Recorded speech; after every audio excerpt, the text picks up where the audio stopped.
Sa isang magulong lugar, dito siya napadpad kasama ang dalawang tao na pinakapinagkakatiwalaan niya, ang nagpapanggap na ama at ina niya sa isang palabas na tila isang napakalaking pelikula. Ngunit sa pagkakataong ito, siya mismo ang bida. Siya si Paul Braganza, isang 17 taong gulang na binata, at ngayon ay handa na siyang gampanan ang kanyang papel bilang isang pilay.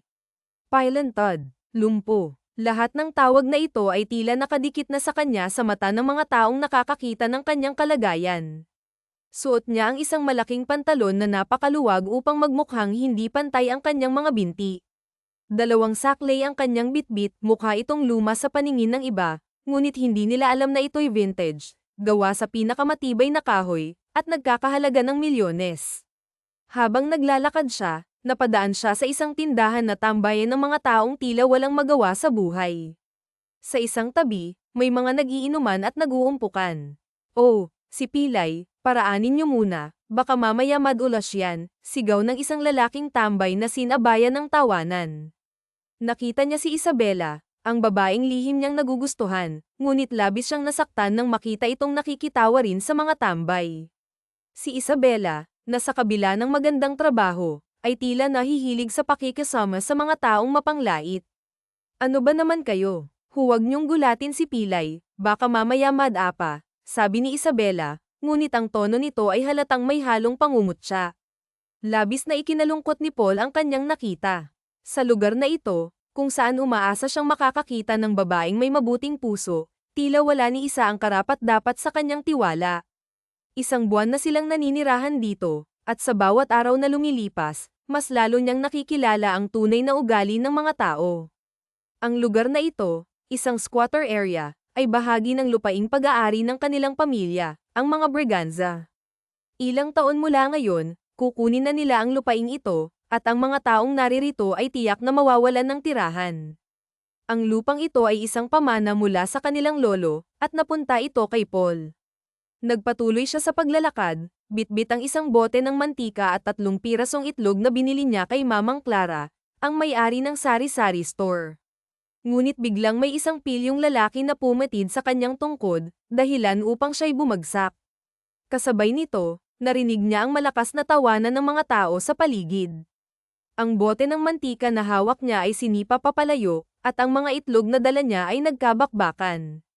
Nahulog din ang kanyang salamin, kaya't lumabo ang kanyang paningin at hindi na niya makita ng maayos ang mga nangyayari. "Ah, Pilay, Pilay, Pilay. Abutin mo yung bote," o, sigaw ng isang kabataan habang patuloy ang tawanan ng mga tao. May isa pang lalaki na kinuha ang isa niyang tungkod, tila ginagawang laruan. Sa kabila ng lahat ng ito, pinilit niyang bumangon, hindi lamang pisikal kundi pati na rin sa kanyang dignidad. Sa kabila ng mga mapanghusgang mata at mapanglait na salita, alam niyang ang tunay na laban niya ay hindi lamang laban sa mga tao sa paligid, kundi laban din sa kanyang sariling takot at panghihina. "Isabela, tulungan mo ako," buong pag-asang sigaw niya kay Isabela, umaasang magpapakita ito ng kahit kaunting awa. Ngunit sa halip na tumulong, nakitawa lang si Isabela kasama ang iba. "Oh, Isabela, tulungan mo raw," sabat ng isang binatang si Marco, na may angking kagwapuhan at alam niyang lihim na hinahangaan ni Isabela. "Hoy, tulungan mo yung sarili mong mukha." "Bakit? Close ba tayo?" pasinghal na sagot ni Isabela, na lalo pang nagpapakita ng kawalan ng malasakit. Sa gitna ng tawanan at pangungutya, isang tinig ang biglang naghari.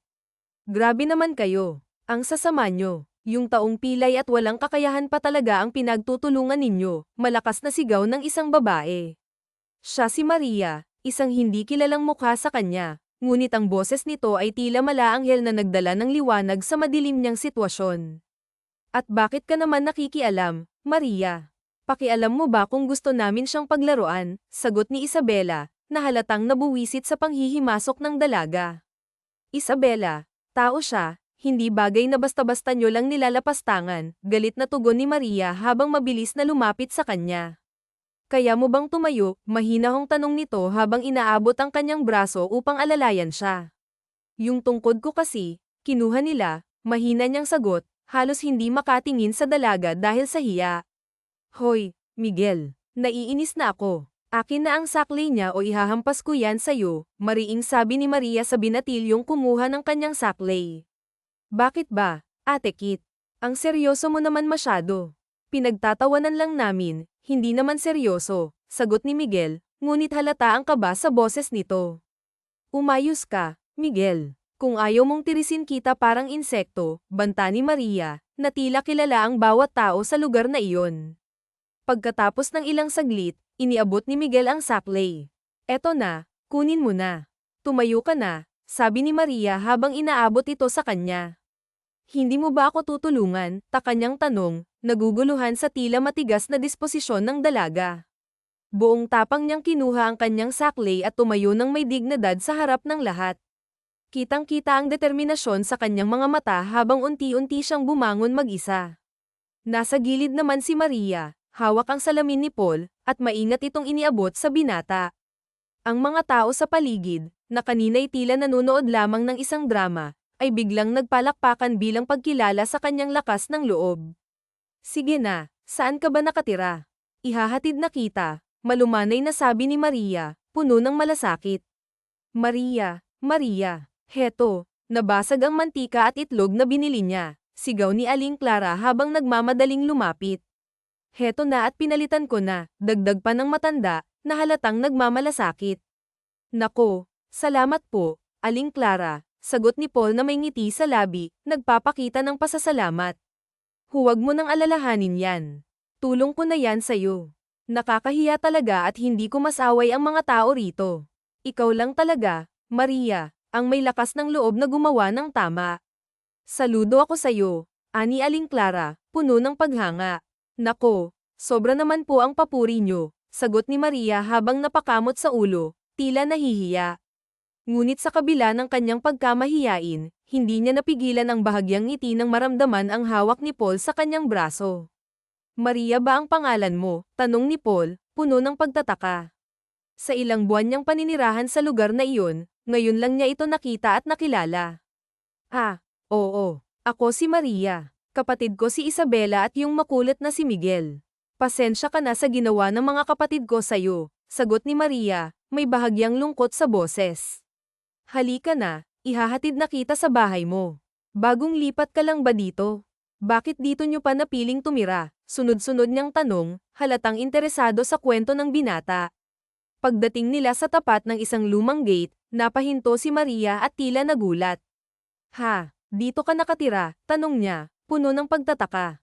Oo, bakit parang nagulat ka? Balik na tanong ni Paul, hindi mo ari ang reaksyon ng dalaga. Hindi naman. Ang alam ko kasi, private property ito ng may-ari ng buong lupain, ang mga Braganza.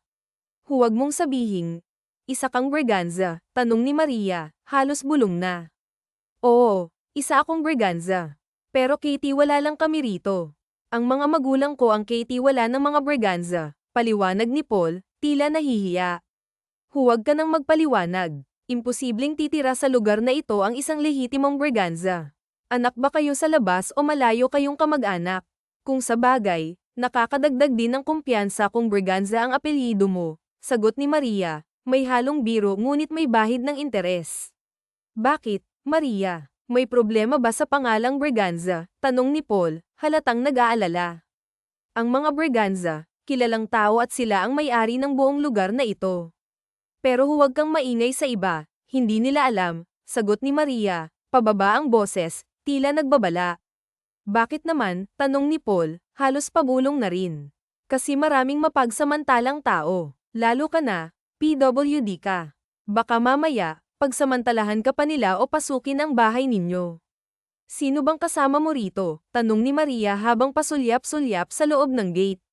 Pumasok ka kaya para makilala mo ang itay at inay, niaya ni Paul, may ngiti sa labi. Nag-alinlangan si Maria, ngunit sa huli, sumunod siya at pumasok sa loob ng bakuran. Pagpasok nila sa bahay, nadatnan nila ang dalawang matandang mag-asawa na halatang may pagmamalasakit sa binata. Inang, itay, siya po si Maria, ang mabait na babae na nakilala ko kanina sa labas. Ipinagtanggol niya po ako laban sa mga taong nanglalait at pinagtripan ako, buong pagpapakumbabang paliwanag ni Paul. Nako, maraming salamat sa'yo, Iya. Kung hindi dahil sa'yo, Baka kung ano pang nangyari sa anak namin, malugod na sambit ng kanyang inang, bakas ang pasasalamat sa boses nito. Nako, wala po yun, ginawa ko lang po ang nararapat. Ito po ang mga ipinabili ninyo sa kanya, sagot ni Maria habang iniaabot ang mantika at itlog. Kung may kailangan pa po kayo, i-text nyo lang po ako at isasabay ko na sa mga bibilhin ko sa grocery, dagdag pa niya, puno ng sinseridad. Hindi na, iya, kaya ko naman. Gusto ko rin kasing lumabas at makihalubilo sa mga tao dito, sabat ni Paul, pilit na pinapakita ang kanyang kasiglahan. Oo nga pala, iya, may kinikilig dyan sa anak namin. May crush siya sa kapatid mo, si Isabela, pabirong sabi ng kanyang ina, sabay sulyap kay Paul. Ha, si Isabela ba? Totoo ba yan? Nagtatakang tanong ni Maria, na tila hindi makapaniwala. Tumango si Paul bago sumagot, oo, pero siguro hindi niya ako magugustuhan. Ha, bakit mo naman nasabi yan? Huwag mong pangunahan ang sitwasyon. Subukan mo lang. Malay mo, makita niya ang kabutihan mo at maantig ang puso niya, sagot ni Maria, puno ng pag-asa at layuning palakasin ang loob ni Paul. Ngunit lingid sa kaalaman ni Maria, may iba pang dahilan ang binata kung bakit siya interesado sa pamilya nila. Ah, sige, magpapalam na ako. Kailangan ko nang magpahinga dahil may pasok pa ako mamaya, palam ni Maria. Anong trabaho mo? Tanong ni Paul, halatang interesado. Call center agent po ako. Hindi man ito ang trabahong pangarap ko, pero marangal naman at sapat na para sa pangangailangan ko, sagot ni Maria na may ngiti. Tama ka dyan. Sana naman minsan makadalaw ako sa bahay niyo ni Isabela, sagot ni Paul na tila may halong kaba. Oo. Palagi namang nasa bahay si Isabela, lalo na ngayong kaka-endo niya lang, sagot ni Maria. Ano yung endo? Tanong ni Paul, na halatang hindi pamilyar sa termino. End of contract po yun, paliwanag ni Maria bago tuluyang magpaalam. Habang papalayo si Maria, napatitig si Paul sa kanya, tila nag-iisip ng malalim. Napansin ito ng dalawang matanda. Ano, nakita mo na ba ang dawan mo? Natatawang tanong ni Mang Dencho, ang matagal ng driver ng pamilya. Hindi ko po masabi. Pero gusto ko rin kasi si Isabela kahit na minsan parang masama ang ugali niya sa akin, sagot ni Paul, tila naguguluhan. Kung ganun din naman pala, bakit mo pa pinapahirapan ang sarili mo kung yung masama ang ugali ang gusto mo? Tanong ni Aling Luz, ang yaya ni Paul noong bata pa siya. Inang, masyado naman po kayo. Malay nyo, tulad ko, nagpapanggap lang din siya, sagot ni Paul na may bahagyang tawa. Huwag kang magpadala sa panlabas na anyo, I ho. Maaaring si Maria ang may tunay na kabutihan. Sana hindi ka magkamali sa desisyon mo, payo ni Aling Luz, puno ng pagmamalasakit. Muli na namang napatingin si Paul sa labas ng bintana, at isang ngiti ang sumilay sa kanyang mga labi. Hindi niya maipaliwanag ang saya na nararamdaman. Kinabukasan, maaga pa lang ay lumabas na siya ng bahay, sa parehong oras kung kailan siya napagtripan ng mga tambay noong nakaraang araw. Laking pagtataka niya na halos wala ng tambay sa kalsada. May mangilan-ngilan na lamang, karamihan ay abala sa paghimas ng kanilang mga manok. Narinig niyang magkakaroon ng subang sa lugar nila maya-maya. Habang naglalakad, napansin niyang may ilang grupo ang nakatingin sa kanya, pero pinili niyang huwag na lang itong pansinin. Nagpatuloy siya hanggang sa huminto sa gilid ng pader. Mula sa malayo, nakita niyang bumaba ng tricycle si Maria. Hindi niya napigil ang makaramdam ng lihim na tuwa, pero sinikap niyang huwag magpahalata. Lingid sa kanyang kaalaman, may isang lalaking galit na galit sa kanya dahil sa pagtambay niya roon, ang ex-boyfriend ni Maria. Hoy, Pilay, anong ginagawa mo dito? May hinihintay ka ba? Si Maria ba o si Isabela?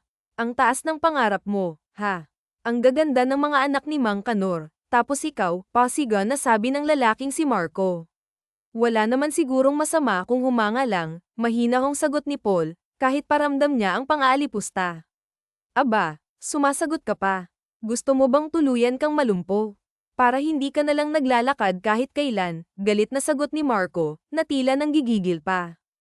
Hoy, Marco, ano ba yan? Tumigil ka nga, malakas na sigaw ng isang pamilyar na boses, dahilan para parehong mapalingon ang dalawa.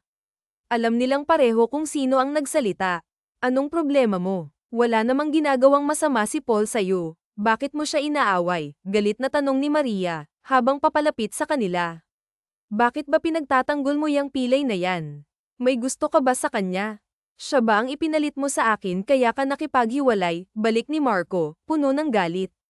Ngunit bago pa siya makapagsalita ulit, isang malakas na sampal mula kay Maria ang nagpatahimik sa kanya. Ang kapal ng mukha mong ikumpara ako sa mga kalokohan niyo ni Isabela. Kayo ni Isabela ang nanloko sa akin, kaya huwag na huwag mong ibabalik sa akin ang kasalanan ninyong dalawa, galit na sagot ni Maria, bago tumalikod. Ay nalalayan siya ni Paul habang naglalakad sila pabalik sa bahay. Halika na, ihahatid kita sa bahay niyo. Gusto mo bang dumaan muna sa amin para makita si Isabela? Tanong ni Maria kay Paul, na may halong pagsubok. Oo sana, pwede ba? Sagot ni Paul, hindi maitago ang kaba. Sige. Pero paano ka na mamaya kapag natulog na ako? Tanong ni Maria, na tila nag-aalala. Okay lang ako, kaya ko namang umuwi. Malaki naman ang paradahan palabas, sagot ni Paul, na pilit na pinapakalma ang sarili. Ilang minuto lang ang lumipas, at nakarating na sila sa bahay ni na Maria. Tulad ng inaasahan, naroon si Isabela, kampanteng nakahiga sa sofa habang nanonood ng TV. Naroon din ang ina nito at ang kapatid na si Miguel, na abala sa kanilang mga ginagawa. Oh, Ate Maria, bakit kasama mo si Pilay? Natatawang tanong nito sa kanila. Napasimangot naman si Isabela at nakasalubong ang mga kilay nito nang makita siya. Oh, bakit naman isinamo mo pa rito ang Pylantod na yan? Siya ba ang dahilan kung bakit ayaw mo nang balikan si Marco? Napahalukip-kip pa ito nang magtanong sa kanya. Pwede ba, Isabela? Huwag mo akong simulan. May bisita ka. Si Paul, harapin mo ng maayos, magpakatao ka naman, mariin ngunit pabulong lang na sambit ni Maria sa kapatid. Maya-maya ay bumaling sa kanyang dalaga. Jacob, mauna na muna ako ha, umupo ka muna, tinuro pa nito ang sofa. Kahit na hindi ito inaanyayahan ng mga tao roon, umupo naman siya ngunit galit na tumayo si Isabela at hinarap siya. Ang kapal din naman ng mukha mo, ano, malakas na sanggal ni Isabela sa kanya. Talagang nagpunta ka pa rito, para ano? Para busitin ako. Pupunta ka ni wala ka man lang dala. Yan ba ang nanliligaw? Oo nga naman, Pylantod ang lakas ng loob mong manligaw, ano naman ang ipapakain mo sa anak ko? Hindi ko pinalakihan para lang maghirap sa kakaalaga sa'yo no. Kung mayaman ka siguro. Napapalatak na sambit ng ina naman ni Isabela. Mama, kahit na maging mayaman pa siya, hindi ko siya magugustuhan. Ayoko ngang maging habang buhay na caregiver ng isang Pylantod, sambit pa nito na napahalukip-kip na lang. Siya naman ay naiiling lang sa mga salitang narinig niya sa bibig ng pamilyang ito. Wala yatang may mabuting loob sa kanila kundi si Maria. Tita, Isabela, bakit naman ganyan kayo sa tao? Kahit man lang ba pakitang tao hindi nyo kayang humarap? Nakakahiya ng mga ugali ninyo, sambit ni Maria ng makababa. Nagpalit lamang pala ito ng damit at may bitbit na malita. Oh, ano yung dala mo at saan ka naman pupunta? Tanong ni Aling Linda. Ang mama ni Isabela at pati si Isabela ay nanlaki ang mata. Matagal nang patay ang papa ko, ilang taon ko na rin kayong binubuhay. Iyan si Isabela hindi na magaang magtrabaho dahil nakaasa na sa akin. Ayoko na po, sabay kuha nitong muli sa isang maletang may gulong. Isa-isa nitong kinuha ang mga gamit at inilagay sa labas. Ang akala niya ay tuluyan na siyang iiwan ni Maria sa bahay na yon ngunit nagulat siya nang balikan siya nito. Jacob, tayo na, wala tayong magagawa kung ayaw nila sayo, sila naman ang nawalan hindi ikaw. Tara na, marami pang babae sa mundo, hindi lang siya, sambit ni Maria habang inaalalayan siya nito. Sino? Ikaw lang naman ang tatangga-tanggang nagiging mabait sa taong iyan. Hindi ko maunawaan sayo kung bakit. Ano bang nakita mo sa lalaking yan at ang buti mo sa kanya? Nakapamewang pang tanong ni Isabela. Kasi tao ako na marunong trumato ng tao. Hindi ako katulad ninyo ng mga nabubuhay sa mundong ito na parang mga lintang humihigop ng lakas ng iba. Aba, Maria sumusobra ka na ha. Hindi mo kami pwedeng iwanan ng ganito na lang. Bakit po wala naman? Aking obligasyon sa inyo, matatandaan ng anak mo. Siguro naman po, panahon na para kumilos sila. At sila naman ang bumuhay sa inyo at magtaguyod ng pamilya ninyo. Ayoko na po, sawa na ako. Si Lolo naman po ang gusto kong asikasuhin, sabay talikod ng may hatid niya si Maria. Inanyayahan na muna niya ito sa kanilang bahay. Pasensya ka na, Paul, pero aalis na ako. Sorry ha, nakita mo pa ang gulo ng pamilya ko. Sana huwag mo nang hayaan pang apihin ka ng iba dahil sa kalagayan mo. Kung ako nga lang ang tatanungin, umalis ka na lang sa lugar na to. Masama sila, maraming mapang-api sa'yo rito. Paano ka na kung hindi ako dumarating? Napabuntong hininga naman siya bago sumagot sa dalaga. Oo nga paano na ako? Wala nang prinsesang nagtatanggol sa akin. Kung may kakayahan lang ako, sambit niya sa dalaga. Huwag kang ang ganyan. Alam mo, kahit ano pang kalagayan mo, marami ka pa rin kayang gawin basta determinado ka. Sana kapag nagkita tayo uli, hindi ka na ganyan, hindi ka na mahina. Malakas na ang loob mo. Okay ba? Mag-promise ka, sabi pa nito sa kanya. Malungkot man siya habang nakatanaw sa papaalis na si Maria, masaya siya dahil gumawa ito ng isang desisyon na alam niyang tama. Naawa na rin kasi siya sa sitwasyon nito, ang buhay ng pamilyang hindi naman siya kinikilala. Tama na iwanan nito ang pamilya ng ama nito, samantalang nahihiling din niya na sana ay magbago na si Isabela. Sana maging mabuting tao na rin ito tulad ni Maria. Senyorito, paano na yan? Umalis na pala si Maria sa lugar na to, malungkot rin na nasabi ni Mang Ramon. Oo nga po, Tay Ramon. Sayang, konting oras ko pa lang siyang nakikilala. Gusto ko pa sana siyang makilala ng matagal. Yung si Isabela, wala na yatang pag-asa, sambit niya. Nako, wala na tayong magagawa roon. Masama ang puno, kaya masama rin ang bunga. Sa tingin ko, si Maria, mabuting tao. Ang ina niya ang nanay. Kasi yung isa, masama rin ang ugali, kaya malamang, yun na talaga si Isabela. Wala ka nang magagawa. Isang buwan na matapos niyang umalis sa kanilang bahay, umupa siya ng isang maliit na apartment malapit sa kanyang pinagtatrabahuhan. Hindi niya akalain na magagawa niya ang bagay na iyon, ang iwan ng asawa at mga anak ng tatay niya. Pagod na kasi siya. Ilang taon niyang binigyan ang mga ito ng pagkakataon na magbago ang mga asal at ugali. Hindi na niya may sakmura ang sama ng mga ugali nila, at alam niya ngayon na mapipilitan na silang magbanat ng buto at hindi lang aasa sa kanya. Nasa opisina na sila. Nakita niya ang maraming aplikante. Nagulat siya na tila may kakilala siyang naroon, nakaupo ito sa isa sa mga upuang naroon. Kinawi niya iyon sa pag-aakalang si Paul ang taong iyon. Isa-isa nang tinawag ang mga ito, at nang tumayo ang lalaki, napagtanto niyang kamukha lang pala. Nakita niya na may pumatid sa binata, isa sa mga kasamahan nito. Ano ba naman iyan? Ang lampa mo naman. Dapat hindi ka na nag-apply dito. Nakakaabala ka ng tao sambit ng isang lalaki. Pasensya na, sambit nito, ngunit sa halip na pulutin ay lalo pang sinipa ng isa pang lalaki ang saklay nito. Hindi na niya natiis at nilapitan niya ang isang lalaki, ngunit dinampot muna niya ang saklay. Sama ng ugali niyo, no? Sana ang yabang mong yan, may laman din ang utak mo ha. Kasi hindi namin kailangan dito ng buo nga at kumpleto ang katawan, wala namang manners at utak. Mahinahon ngunit nakakainsulto rin ang mga binitawan niyang salita sa dalawang lalaki. Salamat, sambit ng lalaki nang iabot niya ang saklay nito. Okay lang, may naalala kasi ako sa iyo Yung kaibigan kong si Paul, nakangiting sambit ni Maria. Lingid sa kanyang kaalaman, naroon din si Paul, ngunit hindi naman ito nagpapanggap. Natuwa ito nang makitang hindi lang pala sa kanya mabait ang dalaga. Inakala niyang kaya itong mabait sa kanya noon dahil alam nitong Braganza ang apelyido niya, at kilala naman kasi ang mga Braganza sa mapagpanggap na personalidad. Pero sa nasaksihan niya kanina, naniniwala na siya na tunay ang kabutihang puso nito. Isang simpleng empleyado lang naman si Maria. Nababalitaan niyang palagi itong Employee of the Month sa kumpanya, kaya lang ay tinatanggihan nito ang mataas na posisyon. Simpleng buhay lang kasi ang nais ng dalaga, at sapat na rito ang malaking incentive na natatanggap. Isa rin sa mga dahilan ng dalaga ay mababawasan ang oras niya para sa kanyang lolo. Oh, Maria, sumama ka naman sa amin sa gimmick natin. Palagi ka na lang pasok. Akala mo naman may malaking pamilyang binubuhay.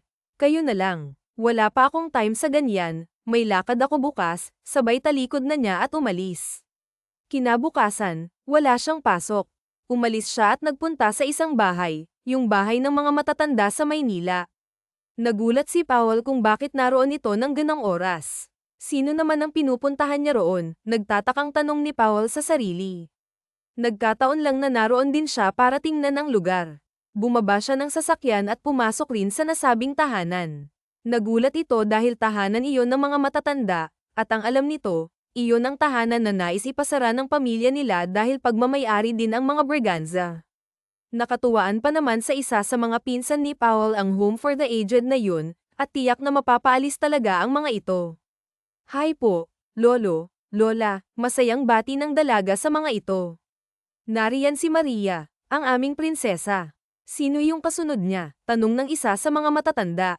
Alin? Yung lalaking nakasombrero, mukhang doon ng mga oras na yun ay nasa normal niya siyang itsura. Alam niyang hindi naman siya makikilala ni Maria dahil malayo ang itsura niya sa pagiging pilay at sa kanyang normal na mukha. Gwapo siya at matipuno, lalo na kung formal ang kasuotan niya. Nang mapalingon naman ang dalaga, nakita nitong dumiretso siya sa loob ng office. Lolo, tara na po, papaliguan ko kayo ha. At dapat hindi kayo makulit, sambit pa ni Maria. Mabuti na lang, Maria, dumalaw ka uli. Si Lolo Damian pa naman ang pinakamakulit, sabi ni Nurse Joy. Pasensya ka na, Nurse Joy. Wala naman akong mapag-iiwanan sa lolo ko kaya sana ay dito na muna siya. Palagi akong dadalaw, promise, sabi niya. Si Nurse Joy na nangangalaga sa kanyang lolo, ama ng kanyang papa. Si Lolo Damian, kaya lang ipinadala ng asawa ni Aiton ng matanda, nang mamatay ang tatay niya, ayaw man niya noon ay wala siyang nagawa dahil wala pa siyang kakayahang alagaan ng lolo niya. Okay lang. Ano ka ba? Walang problema. Buti nga regular ang dalaw mo rito at nagbibigay ka talaga ng budget para sa lolo mo. Yung iba, wala talaga. Pero alam mo, may problema. Kukunin na ng mga Braganza ang bahay na to, sabi pa ni Nurse Joy. Ano? Paano na ang iba pang matatanda? Nag-aalala niyang tanong. Yung lalaki kanina, siguro Braganza yun, sabi pang muli ng nurse. Nakita nga niyang lumabas ang lalaki, kaya naman naglakas siya ng loob na lapitan ito. Sandali lang, Miss, sigaw at tawag ni Maria. Napalingon naman ito kasama ang namumuno ng buong tahanan. Isa ka bang Braganza? Nagulat naman si Powell at nag-aalalang baka makilala siya ni Maria. Oo, bakit pinatapang niya ang boses niya upang hindi siya nito makilala? Baka naman pwedeng palampasin mo na ang bahay na to. Kawawa naman ang mga matatanda, wala na silang ibang pupuntahan. Yung lolo ko, pwede ko pang gawan ng paraan, pero paano yung ibang kinalimutan na ng mga pamilya nila? Magkakapamilya na kami rito, baka naman pwede niyong i-donate na lang ito, may pakikiusap na tanong ni Maria. Pasensya ka na, hindi lahat ng taong katulad mong may malasakit. Wala akong magagawa para dito. Tatalikod na sana ito nang bigla pa rin siyang magsalita. Bakit kasi kung sino pa yung mga mayayaman, sila pa yung mga ramot. Kung sino pa yung may kakayanan, sila pa yung ayaw magbigay sa kapwa. Tingin nyo, deserve nyo ang yaman nyo. Makakatulog ka kaya sa gabi sa malambot na kama habang ang mga matatandang ito matutulog at magpapakalat-kalat patungkol sa usapin yan. Ganoon naman pala, hindi mo tatanungin kung wala kang dahilan. Kung ano man ang dahilan mo, sana hindi mo panoorin lang ang mga bagay na alam mong mali at pwede mo pang itama. Huwag mong paglaruan ang paligid mo, at sana makita mo ang tunay na dahilan ang lahat ng mga bagay na ginagawa mo hindi lang para sa sarili mong kasiyahan, mariing sambit ng dalaga sa kanya. At dahil maaaring alam na nito kung sino siya, napatitig siya sa mga mata ni Maria at naisip niyang tila nalalaman ito sa pagkatao niya. Tinalikuran siya nito at tuluyang lumakad palayo. Naiwan naman siyang tila natatauhan at nagtataka sa ikinilos ng dalaga. Nasundan pa ang mga araw na nagpupunta roon si Powell kahit na wala roon ang dalaga. Palihim niyang tinutulungan ang mga matatanda, at nagpapakilala siya bilang Job Braganza. Ayho ka nga uli, makulit na tanong ng lolo ni Maria sa kanya. Jacob nga ho ang pangalan ko, magalang niyang sagot. Yung Paul na pilay. Yung ipinakilala ng aming mahal na prinsesa, at nagtalunan ang mga ito, tuwang-tuwa sa mga naiisip doon. Napagtanto ng binata na maaaring ikinikwento siya ni Maria sa mga ito. Alam mo ba, yung prinsesa namin umiibig sa isang pilay na ang pangalan ay Paul, Ayho. Kilala mo ba yun? Tanong muli ng matanda. Napapakamot na lang siya sa mga pinagsasasabi ng mga ito tungkol sa dalaga, at hindi nga niya maaming siya ang lalaking yun na nagpapanggap lang. Nako, Ang sabi ni Prinsesa, kapag hindi raw nagbago ang pilay at nagbalik sa tunay nitong anyo, baka raw hindi na sila magkatuluyan, paliwanag naman ni Aling Mercedes. Po, ganoon po ba ang sabi niya? Natatarantang tanong ni Powell. Nako, huwag kang nagpapaniwala sa kanila, Sir Paul. Hindi lahat ng mga sinasabi nila ay galing talaga sa tinatawag nilang prinsesang si Maria, kaya pagpasensyahan mo na lang dahil ang ilan sa kanila ay may Alzheimer na, paalala pa ni Nurse Joy sa kanya. Kinabukasan, malungkot na pumasok si Maria sa office nila. Inaalala pa rin niya kasi ang tungkol sa gagawing pagkuha ng mga briganza sa bahay ng mga matatanda, samantalang lahat ng mga kasamahan niya sa buong building ay nagkakagulo dahil mayroong reshuffle na mangyayari. Oh, bakit? Anong problema? Tanong niya sa kaibigang si Gani. Hay nako, may mga trainee, isa PWD. Ayokong humawak nun. Ay nako, hindi lang isa, 3 silang pilotod, gigil na sabi naman ni Maria. Bakit naman kayo naiinis? Hindi lang naman tayong mga normal ang katawan ng may karapatang maghanap buhay. Ay nako, Maria, umariba na naman yang bait-baitan mo. Kaya kainapin ng madrasta at kapatid mong hilaw. Oy, bakit naman nadamay ang buhay ko rito? Kayo talaga, wala na naman kayong magawa. Sige na, ako na sa mga PWD at trainee, sambit pa niya sa mga kasamahan.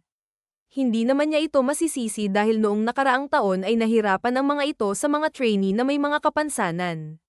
Bakit ba kasi nauso yung pagtanggap ng mga ganyan? Inis namang sabi ni Maria. Tumigil na nga kayo. Tama ang G ang kumpanya natin. Wala naman dapat diskriminasyon sa mga taong tulad nila. Anong malay natin, mas matalino pa pala sila at mas may maiaambag sa trabahong ito, paliwanag naman ni Maria sa mga kasama. Nako, tama na nga, mamaya simbahan ang labas natin, may pastora na o kaya madre, mano po sister, palatak ng mga ito at sabay-sabay na nagtawanan. Naiiling na lang si Maria para sa mga taong tulad ng mga kasama niya. Tila ba kahit saan siya magpunta ay mayroong mga taong mapanghusga sa kapwa. Bakit ba kung sino pa ang may kakayahan, sila pa yung mga taong ayaw tumulong, na itanong na naman niya sa kanyang sarili. Sinimulan na nga nila ang pagte-training. Hindi niya akalain na ang isa sa mga disabled person na matuturuan niya ay si Powell. Napangiti siya nang makilala ang binata. Jacob, ikaw ba talaga yan? Malaki at namimilog ang bibig niya habang tinatakpan ang bibig ng 2 palad. Maria, kumusta ka? Alam mo, hindi ko akalaing nandito ka. Nauutal pang sagot ni Powell kahit na alam naman talaga nito na naroon si Maria dahil pagmamayari ng mga briganza ang buong building talaga. Naniniguro pa ang tanong ni Maria dahil ang hindi alam ng binata, kilala na niya ito. Hinihintay lamang ni Maria na sabihin ng binata ang katotohanan sa kanya. Oo naman, sagot nitong muli sa kanya na tila ba natitigilan. Simula noon ay naging masaya ang bawat araw sa pagtatrabaho ni Powell. Natutuwa siyang makita ang dalaga habang tinuturuan siya nito ng mga dapat niyang gawin. Jacob, kumain ka na ba? Tanong nito sa kanya nang dumating ito. Hindi pa nga, kakain pa lang ako sa pantry, sagot naman niya sa dalaga. Sige, sabay na tayo, sabi ni Maria at masaya nitong kinuha ang mga saklay ni Powell at inalalayan ng binata patungo sa pantry nila. Nagtaka sila dahil napansin nilang nagtatawanan ng ilang mga empleyado nang makita silang paparating habang inaalalayan siya ng dalaga.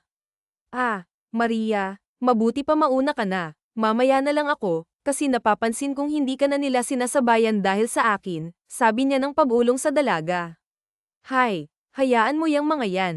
Wala akong pakialam sa mga taong mababaw mag-isip. Ano bang gusto mo? Maapektuhan ang buhay natin dahil sa mga taong yan. Walang pakialam na sumabay pa rin sa kanya sa paglalakad ang dalagang si Maria. Oy, nariyan na yung pilotod na may mabait na jowa, pasiga na sabi ni Gani, yung dati niyang kaibigan, may pagkabading ito at mahilig mang-Alaska. Gani, hindi jowa ang tawag dyan, siya ang asawa ng pilay. Anong pangalan niya? Pasiga na sambit ni Maria na tila gumagawa ng cheering. Maria Milan, siya ang asawa ng pilay. Anong pangalan niya? Maria Milan. Sabay-sabay na sigaw ng mga ito habang sila naman ay nagpatuloy na umupo sa mesa. Tumigil na nga kayo. Gusto nyo bang isumbong ko kayo sa pang-aalipusta sa kapwa nyong ginagawa? Bawal yan, pwede rin kayong aidmanda. Gusto nyo, buwelta sa kanila ni Maria nang makaupo na silang pareho sa upuang nasa may mesa para sana kumain. Ang sanggit naman ni Miss Maria. Para namang nagbibiro lang naman tayo dito. Seryosohin ba? Palatak na pangangatwiran ni Gani. Oo nga naman, ateng. Masyado ka namang serious at hindi na mabiro. Bakit? Bet na bet mo ba si Powell? Natatawang segunda rin ni Maria kayong dalawa. Disappointed ako sa inyo. Ilagay nyo naman sa lugar ang pagbibiro ninyo. Sa tingin nyo tamang pagkatuwaan ang tulad niya. Hindi nyo ba naiisip na maaaring nasasaktan siya? Hindi naman tama na pagkakitaan ng tao. Mahalaga ang tingin ng gobyerno sa mga tulad nila, pero paano naman maipapatupad yun kung tayo mismong mga individual ay hindi marunong rumespeto sa kapwa natin na may kapansanan? Sana naman ilagay ninyo sa tama ang mga biro ninyo. Nakakahiya kayo. Running for team leader. Kung kayo ang magiging TL, sana naman maging deserving kayo sa mga magiging posisyon nyo, dahil doon ay lalo pang tumaas ang tingin ni Powell sa dalaga. Hindi niya lubos akalain na ganun na lang siya nito'y pagtatanggol. Nang sila na lang dalawa ay nagpasalamat siya sa dalaga.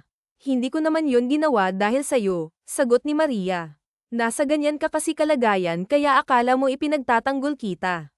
Pero maraming mga PWD rito, hindi lang ikaw, sagot ni Maria sa kanya. Napatanga naman siya, nagulat siya sa tapat na salita nito sa kanya. Anong ibig mong sabihin? Kilala na kita. Alam ko na ang pagkatao mo, diretso ang tingin na tanong ni Maria sa kanya. Alam mo, mas masahol ka pa sa kanila. Bakit ka nagpapanggap? Anong dahilan mo para paglaruan ang mga tao sa paligid mo? Takot kang may magkagusto sa'yo tapos pera lang pala ang habol sa'yo, ganun ba? Maria, hindi ganun yun, mariin ngunit pabulong niyang salita. Napapailing naman si Maria. Then why? Para saan? Pinagkakatuwaan mo ba ako o ang kahit na sino? Natutuwa ka ba na may nanlalait sa'yo kahit hindi ka naman tunay na PWD? Nahawakan niya ang palad ni Maria at masuyo niya sanang hahagkan yun, ngunit maagap yung nabawi ng dalaga. Huwag Paul, tama na ang paglalaro. Ang buhay ng tao hindi palaging laro. Sa dahil mayaman ka, nagagawa mong gumawa ng isang tunay at makatotohanang palabas. Paano naman yung iba? Huwag mo na sanang gawin yun muli. Hindi lahat ng tao masama, sana unawain mo yan. At kung may mga taong ganoon, hindi pa rin sapat na dahilan para loko ka. Isa pa, hindi pag-ibig o pagmamahal ang makukuha mo kundi awa, sabi pa ng dalaga. Tumayo na ito at tuluyan na siyang iniwan. Sa pag-alis ng dalaga, lalo siyang namangha dahil maaari naman itong ilihim na may nalalaman na ito upang makuha pang lalo ang loob niya, pero tinapat siya ng dalaga upang hindi na lumala pa ang sitwasyon para sa kanila. Maaaring ang nanais nito ay maunawaan niya na maaari siyang mahalin ng kahit na sino ng walang halong awa at pagkukunwari. Na-realize nga niya na hindi awa ang kailangan niya kundi pagmamahal tunay na pag-ibig at kung magpapatuloy siya sa ganang gawain awa lang ang makukuha niya. Napapangiti siyang tumayo at umalis na sa lugar na yun, dala ang isang malaking pagbabago ng isipan. Naisip niya na magmagiging totoo na siya sa babaeng minamahal. Nang makauwi siya sa kanilang mansyon, nagulat ang lahat sa itsura niya. Hindi pa siya nakakapagpalit ng costume, naroon pala hanggang lahat ng miyembro ng pamilya nila. Oh, Paul, anong itsura naman yan? Nagtatakang tanong ng kanyang lolo na si Don Desmond. Napakalaking pantalon kasi ang suot niya at bitbit pa niya ang mga sakli niya nang nakauwi siya sa Mans. Lolo, ang saya ko. Nahanap ko na ang babaeng makakasama ko sa buong buhay ko, masaya niyang sabi at halos napasigaw pa. Nako, sabi ko na nga ba, ginaya mo ang ginawa ko.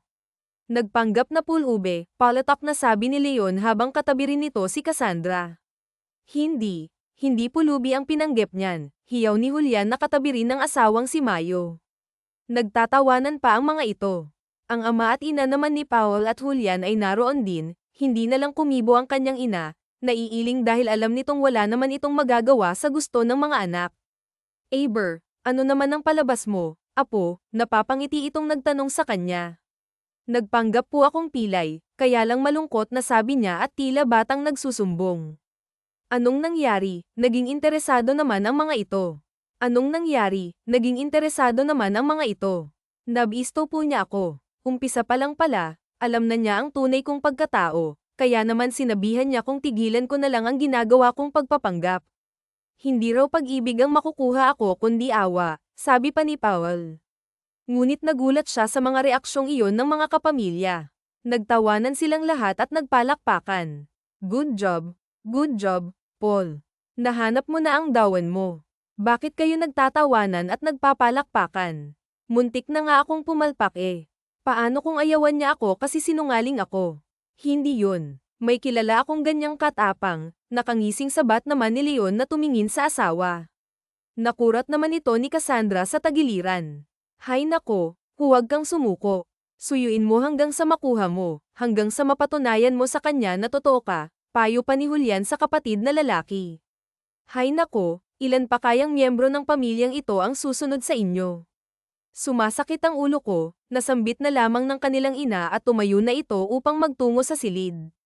Naiwan silang nagtatawanan. Alam nila na hindi sang-ayon ang kanilang ina sa mga ginawa nila matapos ang mga pangyayaring patungkol sa mga pang-iinsulto na ginawa ni Gani at Marie at ng iba pang mga kasamahan nila ay napagsabihan ang mga katrabaho ni Maria dahil sa nakarating sa management ang mga pangyayari. Kinabukasan, humingi sa dalaga ang dalawa ng paumanhin. Sorry na, girl. Patawarin mo na kami. Inaamin naman namin na kami naman talaga ang mali, sambit ni Maria. Oo nga, girl. Sorry na, sambit rin ni Gani. Okay na sa akin. Wala na yun. Pero sa mga PWD na tulad nila kayo mag-sorry, sabay turo niya sa dalawa pang PWD na naroon.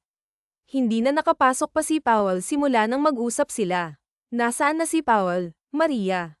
Oo nga, wala na ba yung husband tabi mo? Pabiro namang tanong ni Maria. Nagsimula ka na naman. Trabaho na, pasinghal niyang sagot kay Maria sabay talikod niya. Masaya siya dahil maayos na ang lahat sa trabaho niya, pero malungkot siya kasi hindi na niya makikita si Powell. Minsan niyang naidasal sa sarili na sana tunay na lang na PWD ang binata, na sana hindi na lang pagpapanggap ang lahat. Sana malaya siyang mahalin ng binata. Sana walang pader na nakaharang sa kanila ngayon. Hindi tayo para sa isa't isa, Paul. Langit ka at lupa lang ako, nasambit ni Maria sa sarili. Lumipas ang isang buwan na hindi na sila muling nagkita pa ni Powell. Damalang din ang pagpunta niya sa bahay ng mga matatanda dahil naging abala siya sa trabaho. Nang araw na iyon ay day off niya kaya naman naroon siya sa bahay ng mga matatanda. Lolo, matigas ang ulo. Tara na, papaliguan ko na po kayo, sambit pa niya sa kanyang lolo na si Mang Damian. Ayoko nga eh. Nahihiya ako. Gusto ko boy rin ang magpapaligo sa akin, sabay takbo ng kanyang lolo palabas ng gate. Mabilis naman niyang nahabol ang matanda. Lolo, ngunit napahinto ang matandang lalaki nang may makitang lalaki na papasok sa loob ng gate. Nagulat ito ngunit biglang ngumiti dahil nakilala niya ang binata. Ay, dumating ka. Dumating na ang magpapaligo sa akin. Halika na, anak. Paliguan mo na ang tatay, masayang sambit ng matanda na nagmimistulang bata. Lo, hindi po pwede. Hindi nyo naman po siya kilala eh, nasabi niya nang hindi tinitingnan ng binata. Ah, ako po ba ang hinihintay mo, lolo? Tara na po, maliligo na tayo. Sorry po, nalate ako. Mabilis na sambit ni Powell para hindi mahalata ng dalaga na matagal na itong kilala ng mga matatanda kaya ayaw nang pumayag ng mga lalaki dahil nasanay na itong ang binata ang nagpapaligo sa mga ito. Bakit ba kasi ikaw magpapaligo? Dapat boys sa mga boys, pabulong na lang nasambit ni Powell sa kanya samantalang nanlalaki ang mga mata niya nang makilala ang binata. Alam niyang si Powell yun, ang tunay na Powell, yung walang halong pagbabalat kayo. Wala naman kasing nagtatagal na lalaking volunteer kaya naman kami na lang. Tsaka wala naman sa aming mali siya yan, para na silang mga batang paslit, nauutal na naisagot niya kahit na hindi pa rin siya makapaniwala na ang binata ang nasa harap niya. Sige na, ako nang bahala sa lahat ng mga lolo na papaliguan, sambit nito sa kanya. Sige, tatawagin ko yung ibang lolo. Sagot din niya sa binata at nangingiting iniwan nito upang tawagin ang ibang matatandang lalaki na papaliguan nito. May ilang oras na siyang nagpapaligo sa lahat ng mga lalaking matanda ng isang lolo ang hindi nila inaasahang magtatantrums at nagalit kay Paul. Anong pangalan mo? Sino ka ba? Galit itong kumuha ng tabo at tangkang ihahampas sa ulo niya. Sino ka sabi? Aba, ihahampas ko sa ulo mo ang tabo. Nagagalit na banta ng isa sa mga lolo. Nako, lolo, huwag po, masakit yan. Baka po magkabukol ako. Ay, kung ganon ay sino ka nga? Ayaw mong magsalita, nakaamba na naman ang kamay nito para pukpukin siya. Sabihin mo lang kasi kung sino ka at titigil na yan si Lolo Berting, natatawang paalala ni Nurse Joy na nasa likuran na pala nila. Alo, ako po si Paul po ang pangalan ko, Lolo.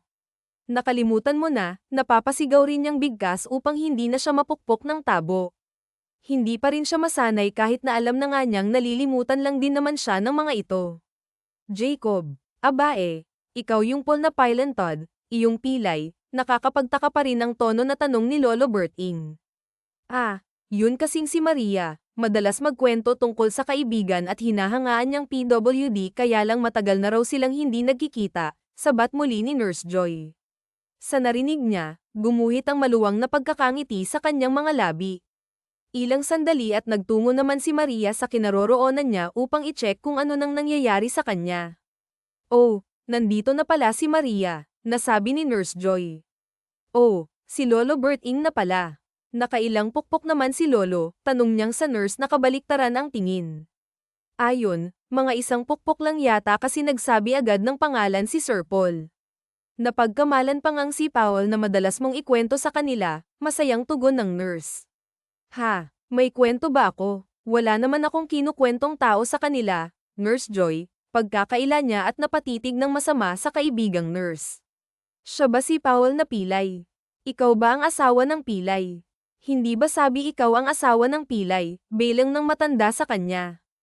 Lolo, sabi ko ba diyan? Hindi nga pilay eh. Ilang beses ko po bang sasabihin, sermon pa nito sa matanda.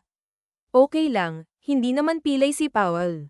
Hindi na po ako pilay, nagpagamot po ako kaya okay na po ang paglalakad ko. Oh, hindi na pala eh. Sige na, tapusin mo ng palaygo ko at nilalamig na ako, nanginginig pang sambit ng matanda habang yakap ang sarili. Natatawa na nga lang sina Maria at Nurse Joy habang pinapanood ang dalawa na nagbabangayan habang nagpapaligo siya sa matanda. Lumipas ang oras na yun at oras na ng kainan. Naroon pa rin siya at nakatunghay sa lahat ng mga matatandang inaalagaan ni na Maria at ng iba pang volunteer. Naisip niyang sana nga ay pumayag ang pinsan niyang si William na ibigay sa kanya ang kahilingan niyang ipaubaya na lang ang bahay na yun para sa mga matatanda.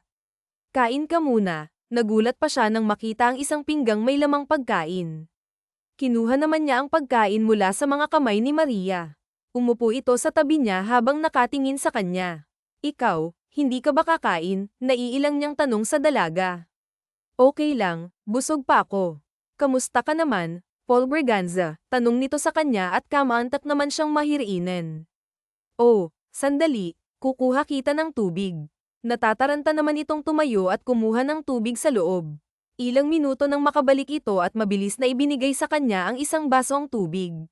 Salamat, sagot niya nang mainom ang tubig mula sa baso at ibinalik sa dalaga. Grabe, nataranta ka naman, tinanong ka lang eh. May problema ba? Hindi, wala, nagulat lang ako. Kilala mo pala ako, nagugulat na tanong niya sa dalaga.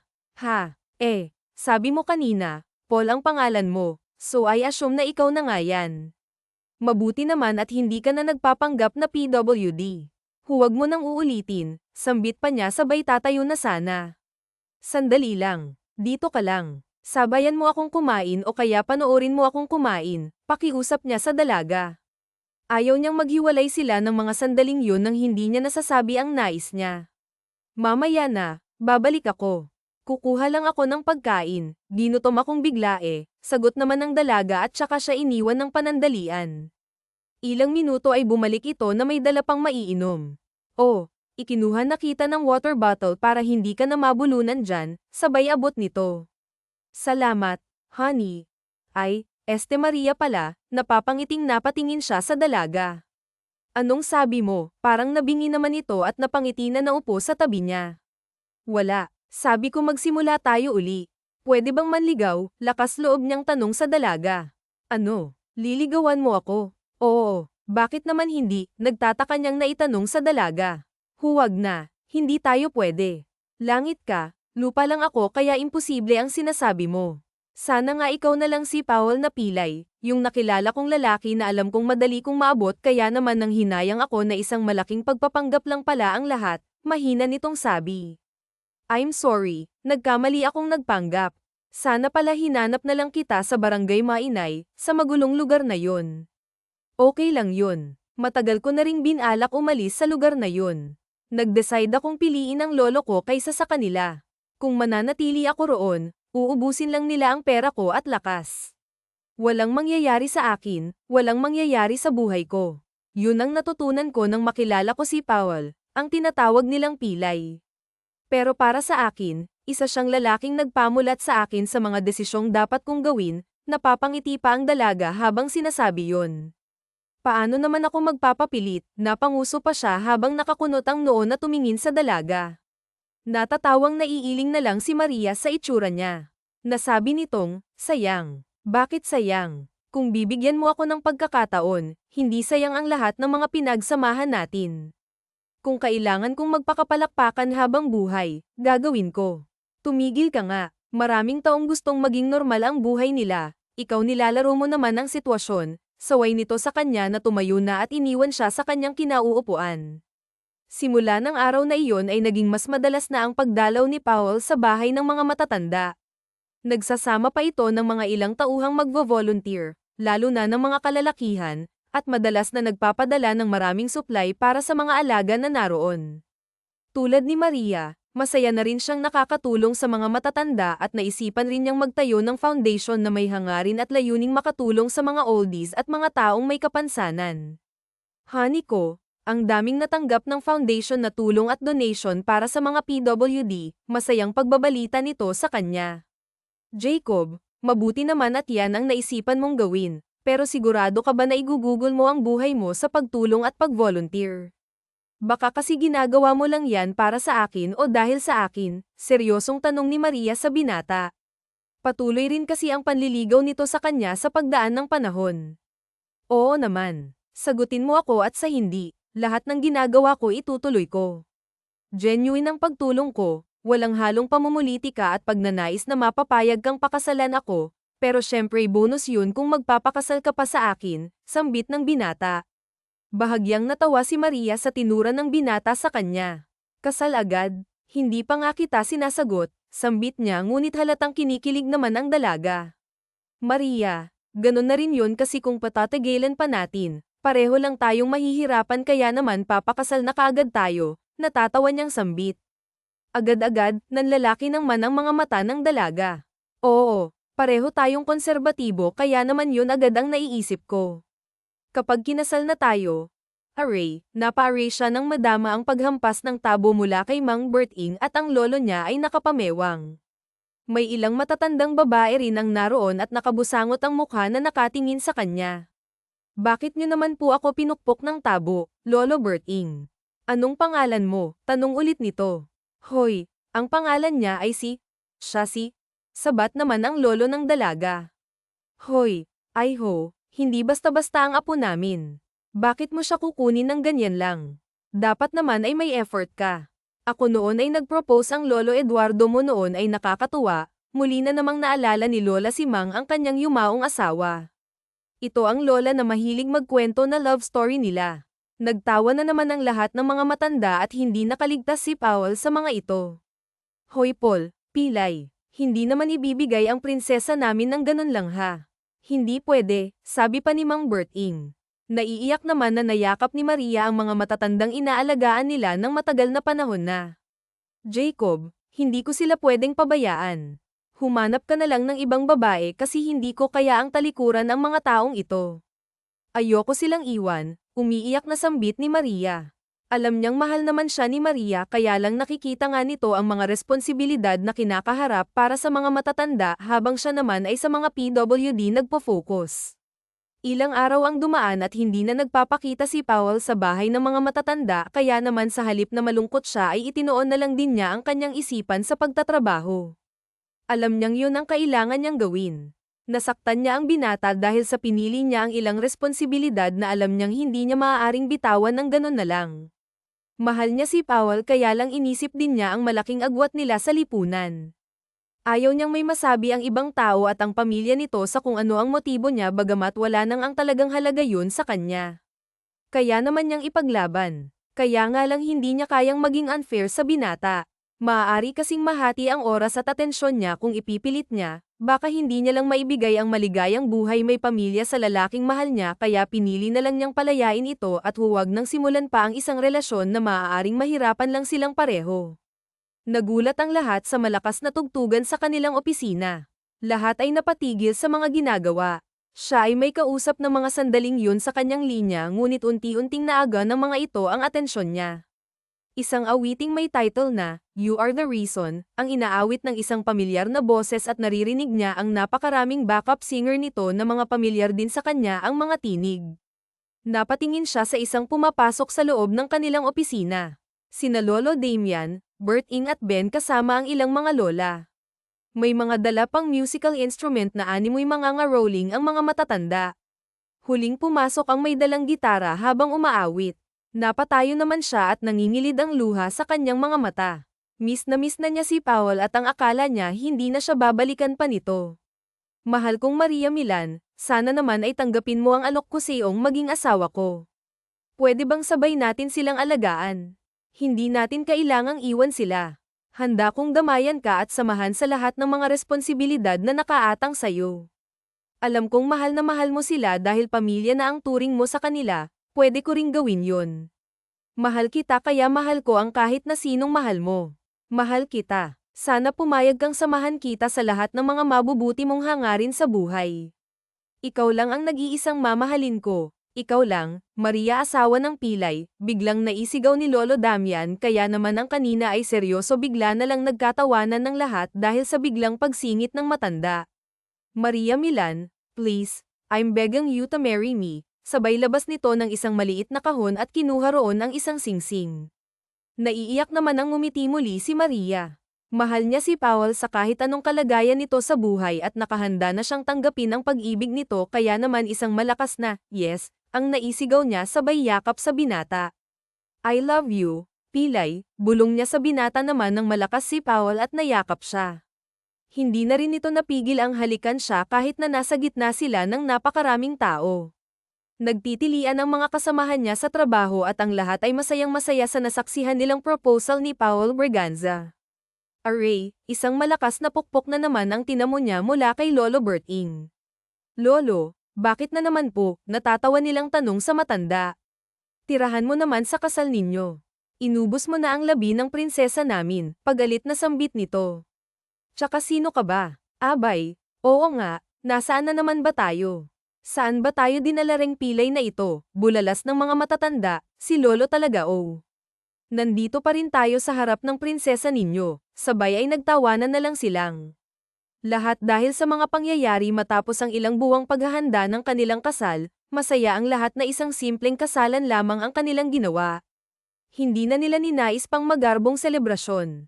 Lahat ng mga matitirang budget nila ay inilalaan nila para sa bagong pagpapagawa ng matitirahan ng mga matatanda. Lahat sila ay naging masaya. Lahat ay naroon sa kanilang kasal. Nakilala na rin ni Maria ang dalawang asawa ng kapatid at pinsan ni Powell, sina Cassandra at Mayo, na nagbigay ng masayang pagbati sa kanya at pag-welcome sa pamilya Braganza. Samantalang hindi na kinulit pa ni Powell ang pinsang si William. Nag-donate naman kasi ng malaking halaga sina Leon Braganza para sa pagpapatayo ng bagong bahay ng mga matatanda. Ilang kabang bigas rin ang ibinigay ni Julian Braganza bilang yun na lang ang hinihiling nilang regalo ng mga ito para sa kanilang kasal. Simple pero napakaligaya ng naganap na seremonya ng kanilang kasal. Tulad ng dati, naiiyak na naman ang mama ni Napol dahil hindi rin yun ang ninais nito para sa ikalawang anak na lalaki.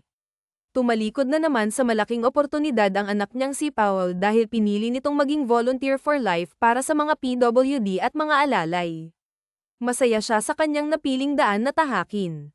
Noon, akala niya isang malaking kalokohan ang ginawa ng kuya niya na pagtalikod sa malaking posisyon para sa kanilang pangalan.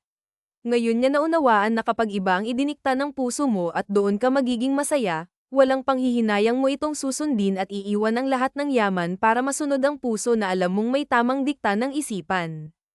Honey ko, sa La Union tayo magbakasyon, tanong ni Powell sa asawang si Maria. Huwag na, honey ko, sa Tagaytay na lang tayo para malapit at malamig, simpleng tugon ni Maria sa asawang naglalambing. Malamig din naman sa La Union, honey ko, katwiran ni Powell. Pero alam naman niya na ayaw lang ni Maria na mapagastos sila ng mahal. Iyon ang asawa niya, kontento ito sa mga simpleng bagay na magagawa niyang ibigay.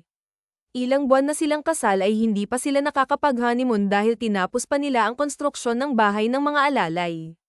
Noon lang yun natapos kaya naman ang maunawang si Powell noon lang nagsimulang humiling.